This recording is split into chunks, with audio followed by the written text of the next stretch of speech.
Telangana rising global summit 2.0కు cabinet ఆమోదం తెలిపింది. డిసెంబర్ 7, 8, 9వ తేదీలో నిర్వహించేందుకు గ్రీన్ సిగ్నల్ ఇచ్చింది. గతేడాది కంటే ఘనంగా నిర్వహించాలని నిర్ణయించింది. ఈసారి ఇన్వెస్ట్ తెలంగాణ థీమ్ తో సమ్మిట్ చేపట్టాలని డిసైడ్ అయింది. తెలంగాణలో డిఫెన్స్, ఎయిర్ స్పేస్, ఫార్మాతో పాటు వివిధ రంగాల్లో పెట్టుబడులకున్న అవకాశాలను ప్రపంచానికి చాటి చెప్పేలా సదస్సుని నిర్వహించాలని చర్చించింది. వివిధ రంగాల్లో తెలంగాణ స్టార్టప్స్ సాధించిన విజయాలతో స్టాల్స్ ఏర్పాటుకు నిర్ణయం తీసుకుంది కేబినెట్.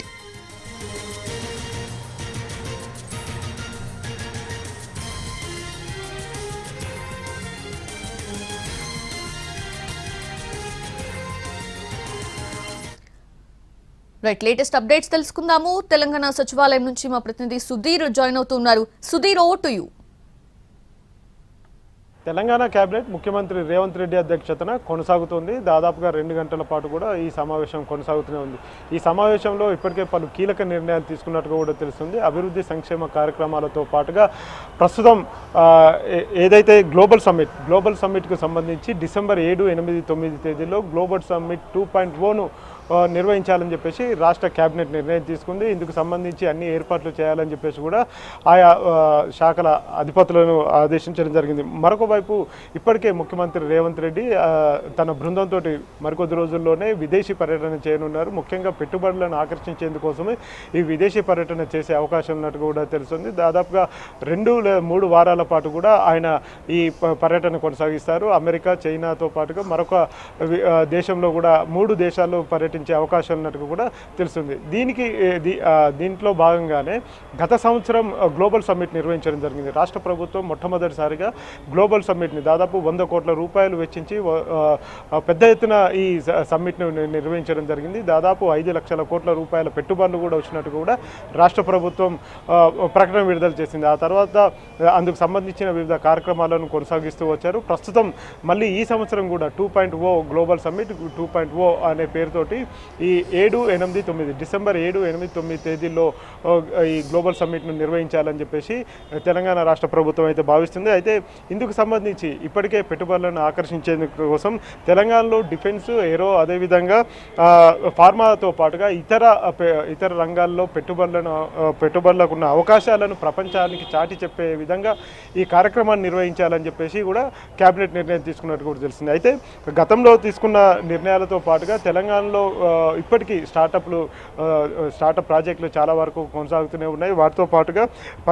ఆయా పరిశ్రమలు ఇప్పటి వరకు నెలకొల్పిన పరిశ్రమలు సాధించిన విజయాలు ఏవైతే ఉన్నాయో ఆ విజయాలకు సంబంధించి వాటన్నిటిని కూడా వివిధ రంగాల నుంచి కొత్త ఆవిష్కరణకు సంబంధించి కూడా ఒక ప్రదర్శనను ఏర్పాటు చేయాలని చెప్పేసి గతంలో కూడా స్టాల్స్ ఏర్పాటు చేయడం జరిగింది. ఆ స్టాల్స్కి కూడా మంచి రెస్పాన్స్ వచ్చింది.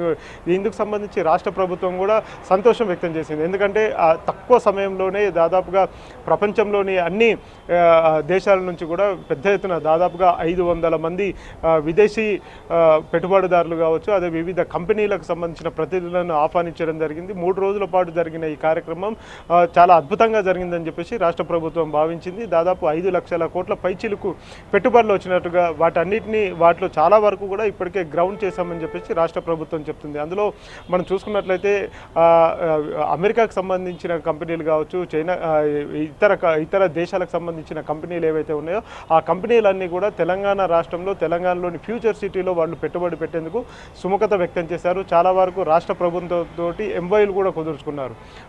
అవి ఇప్పటికీ ఆ ప్రాసెస్ కంటిన్యూ అవుతూనే ఉంది. ఇప్పటికీ దాదాపు 2000 ఎకరాలు వాటికి ఆయా కంపెనీలకు కేటాయించినట్టు కూడా తెలుస్తుంది.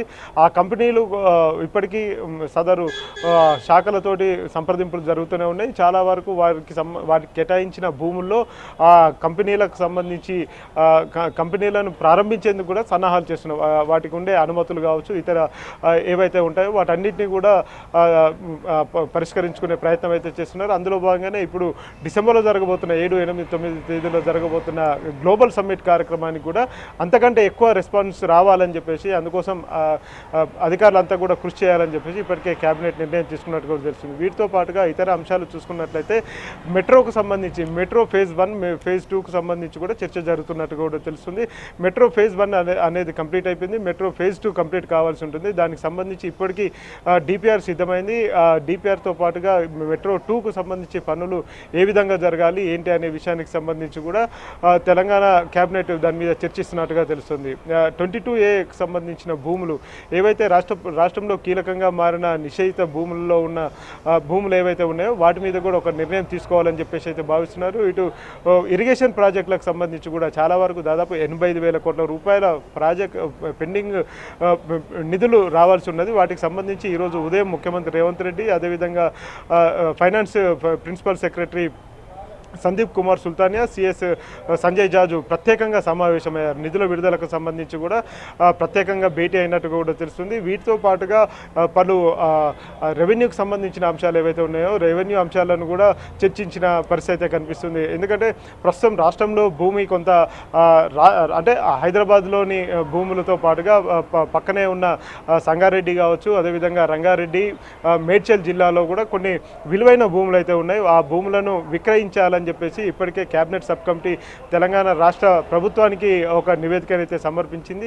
ఏవి విక్రయానికి అనుకూలంగా అమ్మకానికి అనుకూలంగా ఉన్నాయి అనే విషయానికి సంబంధించి కూడా రాష్ట్ర కేబినెట్ చర్చించినట్టుగా కూడా తెలిసింది. HMDA భూములతో పాటుగా ఇటు హౌసింగ్ బోర్డుకు సంబంధించిన కొన్ని ప్లాట్స్ కూడా ఉన్నాయి. వాటిని కూడా అమ్మకానికి పెట్టాలని చెప్పేసి కూడా రాష్ట్ర ప్రభుత్వం భావిస్తుంది. ఎందుకంటే వాటి ద్వారా వచ్చే ఆదాయం ఏదైతే ఉంటుందో ఆ ఆదాయాన్ని వివిధ సంక్షేమ కార్యక్రమాలకు మళ్లించాలని చెప్పేసి భావిస్తుంది.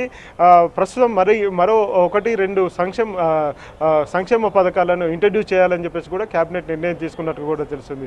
అందులో భాగంగానే ప్రస్తుతం చేయుత అనే పేరుతోటి పెన్షన్లను ఇటు వికలాంగులకు కావచ్చు, అదేవిధంగా ఒంటరి మహిళలకు కావచ్చు, ఇతర వర్గాల్లో ఉన్న కొంతమందికి పెన్షన్లు ఇవ్వాలని చెప్పేసి రాష్ట్ర ప్రభుత్వం నిర్ణయించింది. దాదాపు 2.5 లక్షల మందికి ఈ పెన్షన్లను జారీ చేసే అవకాశం ఉన్నట్టుగా కూడా తెలుస్తుంది.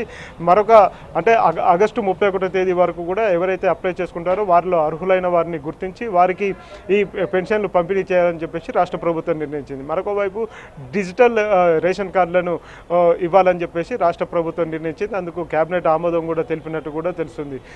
రేపు సంగారెడ్డిలో ముఖ్యమంత్రి రేవంత్ రెడ్డి చేతుల మీదుగా ఎవరైతే లబ్ధిదారులు ఉన్నారో దాదాపు 1,06,00,000 మంది లబ్ధిదారులు ఉన్నారు. ఆ లబ్ధిదారులందరికీ కూడా రేషన్ కార్డు